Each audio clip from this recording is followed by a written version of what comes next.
Let's get to rugby union because excitement is building for Saturday. England just one game away from reaching the Women's World Cup final on home soil. Let's head to their training base in Bristol where we can find our reporter Eleanor Roper. Good afternoon to you. Bring us the significant team news then.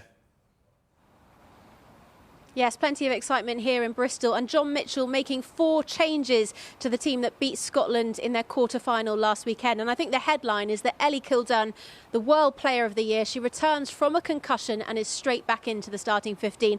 Let's bring you the team then, and we'll start with the front row because Hannah Botterman is the first of 4 changes. She returns from a back injury.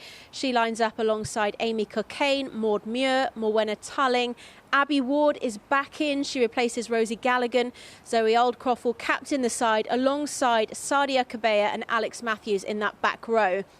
Natasha Hunt at scrum half, Zoe Harrison at 10, another change there, she replaces Holly Aitchison, Jess Breach, Tatiana Hurd, Meg Jones, Abby Dow, and as I mentioned at fullback, Ellie Kildunne returns from concussion and starts at 15 for the Red Roses this weekend. Now England coming off the back of a win against Scotland here in Bristol in that quarter-final. Next up for them is France, and you'd have to say it's been a pretty rough week for France.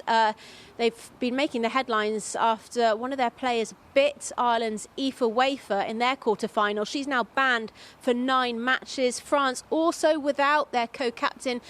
She's suspended for this weekend's semi-final. It's something that I asked John Mitchell about, the adversity that France have faced this week, how he thinks it could affect their performance against England. Here's what he had to say.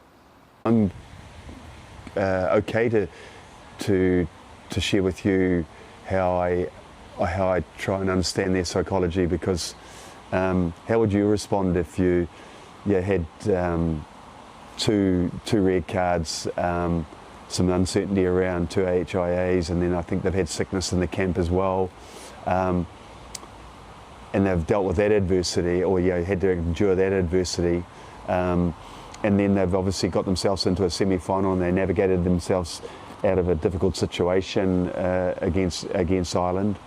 So to me, I think they'll be buoyed. I think they will grow as a collective as a result of that adversity. I'm certainly that's the way I'd expect my girls to respond.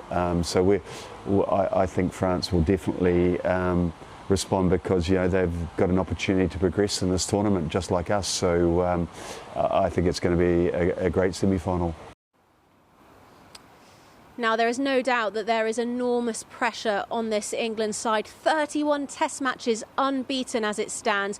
A home World Cup, which they're widely expected to win. But the message from John Mitchell has been clear.